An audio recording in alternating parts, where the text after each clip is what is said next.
Akhirnya Mai pun menemui ibunya tapi ia dibuat kaget karena ibunya menyuruhnya untuk berganti pakaian. Awalnya Mai merasa ada yang aneh dengan sikap ibunya itu, namun ibu Mai berhasil membujuk Mai dan menghilangkan rasa curiga itu. Lalu ibu Mai bergegas membawa Mai ke salah satu aula hotel. Kali ini Mai kembali curiga pada ibunya, apalagi ibunya mengatakan bahwa apa yang ia lakukan adalah demi kebaikan dan kebahagiaan Mai. Kemudian ketika Mai masuk ke aula tersebut, ia benar-benar dibuat terkejut dengan suasana yang ada di sana. Karena ternyata hari itu adalah hari pertunangannya bersama Shin. Para undangan juga sudah hadir dan memberikan tepuk tangan yang meriah. Yao yang mengetahui hal tersebut dari Dong juga ikut terkejut dan bergegas pergi menemui Mai. Sementara Mai masih tidak bisa berkata-kata dengan apa yang sudah direncanakan oleh ibunya bersama Jianli.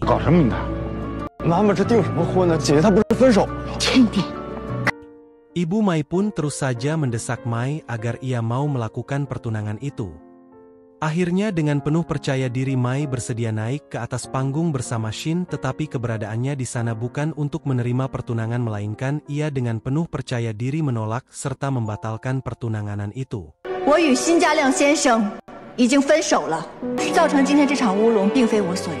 Keputusan Mai semakin membuat ibunya panik, apalagi di sana banyak sekali kerabat ibunya, namun Mai mulai tidak bisa lagi menahan dan bersabar dengan sikap ibunya karena ibunya selalu menganggap Mai seperti sebuah boneka. Perdebatan mereka pun membuat hubungan ibu dan anak ini semakin memburuk, bahkan Mai sampai ditampar oleh ibunya sendiri.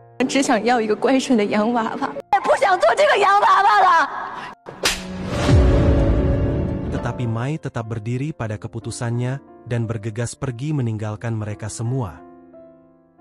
Kemudian Yao menghampiri Mai yang sedang menenangkan diri di pinggir danau. Kali ini Yao menemani Mai sampai matahari terbenam. Mai juga mulai berkeinginan untuk membahagiakan dirinya sendiri, karena selama ini ia selalu membahagiakan keluarganya tanpa memikirkan dirinya sendiri. Di pertengahan malam akhirnya Mai pulang ke rumah, tetapi ia hanya ingin mengambil barang-barangnya dan langsung pergi dari rumah tersebut. Tindakan Mai membuat ibunya semakin tidak bisa menahan diri, namun perkataan ibu Mai sudah tidak bisa lagi membuat Mai bertahan di rumah itu. Lalu ayah Mai segera menyusul anak gadisnya tersebut. Kali ini ayah Mai mencoba menghargai keputusan Mai, bahkan ayahnya juga memberikan sebuah kartu ATM untuk Mai hidup selama beberapa hari. Kebaikan ayah Mai membuat ayah dan anak itu merasa sangat sedih, tetapi ayahnya tetap berharap jika Mai bisa hidup bahagia. Lalu ketika Mai keluar dari gang rumahnya, ia langsung melihat keberadaan Yao. Ternyata Yao ingin membantu Mai mencarikan tempat tinggal sementara. Tak berselang lama Mao juga ada di sana karena dikabari oleh Cheng Zhao. Menyadari keberadaan Yao membuat Mao terus saja mengomelinya, sebab Mao hanya mengetahui bahwa Yao pernah bersikap buruk pada Mai. Setelah itu Mao mengantar Mai untuk pergi menemui neneknya. Selama di perjalanan mereka terus saja saling mengobrol. Mao juga berusaha menghibur dan menenangkan Mai sebab Mao mengetahui apa yang sedang terjadi pada Mai. Kemudian Mai pun bertemu dengan neneknya. Kali ini ia akan tinggal bersama nenek untuk sementara waktu. Mengetahui masalah yang sedang Mai hadapi membuat nenek memberikan sedikit nasihat, jika setiap manusia harus hidup demi dirinya sendiri, sebab di saat seseorang sudah berada di usia nenek maka mereka akan sadar bahwa mereka hanya memiliki dirinya sendiri. Lalu Mai memberikan sebuah kalung buatan tangannya pada nenek. Hadiah tersebut benar-benar berhasil membuat nenek sangat bahagia. Keesokan harinya Yao datang menjenguk nenek dan tak lupa ia juga membawakan hadiah bunga untuk nenek, tetapi ia masih terus saja menjahili Mai. Sikap Yao pun membuat nenek membalas jahilannya dengan mengatakan jika kedatangan Yao hanya untuk melihat Mai. Lalu Yao belajar menjadi cucu yang berbakti dengan mencuci spray milik nenek.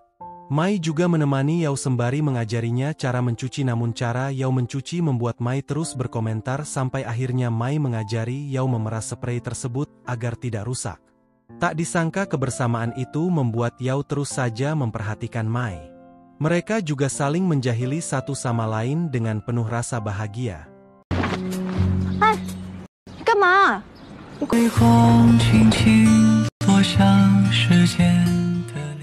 Saat itu Mai sedang memberikan beberapa saran pada manajernya. Lalu ia melihat Zhu yang sudah ingin pergi meninggalkan apartemen. Mereka juga sempat mengobrol bersama. Tak disangka ternyata Zhu berbohong perihal kehamilannya sebab ia hanya menginginkan harta kekayaan Ayah Shin, namun Ayah Shin sudah lumpuh akibat terkena stroke yang ia derita. Maka dari itu Zhu memutuskan untuk kembali ke rumahnya karena ia sudah sadar bahwa jalan yang ia pilih bukanlah hal yang baik. Kemudian Dong membantu Yao membawakan bunga yang ingin Yao berikan pada Mai. Tak disangka di saat yang bersamaan mereka langsung bertemu dengan Mai, namun kali ini Yao belum memiliki keberanian untuk bersikap jujur pada Mai. Bahkan pertemuan itu malah membuat Mai mengomentari pakaian Yao yang sangat monoton. Mai juga beranggapan jika bunga yang dibawa oleh Dong akan diberikan untuk seorang gadis padahal gadis tersebut adalah dirinya. Di malam hari Mai makan bersama Mao dan Cheng Zhao. Mereka pun mengobrol sembari menikmati makanan. Tak berselang lama Yao dan Dong juga ada di sana. Penampilan Yao benar-benar membuat Mai merasa sangat terkejut. Mereka pun meminta untuk bergabung bersama Mai. Akhirnya kebersamaan tersebut terlihat semakin asyik. Setelah selesai Yao langsung menemani Mai kembali ke panti jompo. Selama di perjalanan mereka menceritakan banyak hal. Yao juga memberikan kabar pada Mai jika pihak apartemen akan menambah apartemen tahap 2 dan Mai menjadi salah satu kandidat tim manajemen. Mengetahui hal tersebut tidak langsung membuat Mai merasa bahagia sebab ia masih berpikir jika semua itu adalah berkat bantuan Yao. Akhirnya Yao meminta agar Mai lebih percaya diri dengan kemampuan yang ada pada dirinya. Perkataan atasannya tersebut berhasil membuat Mai terlihat begitu bahagia. Keesokan harinya Mai bekerja dengan penuh semangat sampai Mai mendapatkan penghargaan untuk yang kedua kalinya. Sementara itu ibu Mai terlihat tidak bersemangat sama sekali sejak kepergian anak gadisnya dari rumah. Sedangkan Mao dan Cheng Zhao juga masih bekerja dengan semangat yang berapi-api. Di hari berikutnya Mai bertemu dengan ayahnya. Kali ini Mai memberikan sejumlah uang untuk orang tuanya. Ayah Mai juga perlahan mencoba mengembalikan hubungan ibu dan anak walaupun mereka berdua masih berpegang teguh mempertahankan rasa gengsi masing-masing. Walaupun begitu ibu Mai tetap membuatkan makanan khusus untuk Mai. Dan ketika Mai memakan masakan itu bersama Mao, ia langsung mengingat bagaimana indahnya hubungan keluarga mereka. Hanya saja Mai ingin membuat ibunya menyadari kesalahan apa yang sudah ia perbuat. Kemudian tiba-tiba saja mantan suami Mao datang ke toko untuk bertemu dirinya. Melihat wajah Huaimin membuat Mao dan Mai tidak bisa menahan diri. Ternyata tujuan Huaimin adalah untuk memberikan surat somasi dengan tuduhan bahwa Mao sudah melakukan plagiat padahal Mao benar-benar membuat perhiasan dengan idenya sendiri. Akhirnya Mai meminta bantuan Cheng Zhao sebagai pengacara untuk mengurus masalah tersebut. Mai juga akan membantu Mao untuk melakukan promosi di sosial media agar nama brand Mao bisa melambung tinggi. Keesokan harinya ketika nenek sedang mengosok gigi tiba-tiba saja Yao ada di sana untuk menjenguk nenek. Yao juga terus saja menjahili Mai yang sedang tertidur. Potretan itu benar-benar membuat Mai merasa begitu kesal walaupun Mai memiliki foto Yao yang sedang dalam keadaan mabuk. Perdebatan mereka pun membuat nenek meminta mereka untuk sarapan bersama. Sesampainya mereka di sebuah restoran, Yao langsung membaca catatan yang dibuat oleh Mai. Dan catatan itu berisi tentang rencana Mai membantu mengembangkan bisnis Mao sembari Mai belajar berbisnis. Mengetahui hal tersebut membuat Yao bersedia membantu Mai walaupun ia secara tidak langsung mengatakan hal itu pada Mai, namun Mai tetap merasa sangat bahagia. Di sisi lain Buzang sedang menemui nenek Yao dengan membawa beberapa proposal. Proposal tersebut membuat nenek mengetahui tentang niatan Buzang. Buzang juga sempat memberitahu nenek secara terang-terangan jika Yao sangat menginginkan Xing Anli. Tak disangka di saat yang bersamaan Yao mendengar semua yang Buzang katakan. Hal itu membuat Yao segera mengajak Buzang pergi dari sana. Ternyata Buzang melakukan hal tersebut karena Yao yang tak kunjung memberikan kabar pada dirinya. Kemudian Yao kembali ke kamar neneknya tetapi ia malah menemukan nenek yang sudah jatuh pingsan di kamar mandi. Sementara itu Mai yang baru saja mengetahui kabar buruk tersebut membuat ia bergegas pergi ke rumah sakit. Cheng Zhao juga ikut menemani Mai. Hanya saja kaki Mai terkilir ketika menaiki anak tangga yang ada di rumah sakit itu.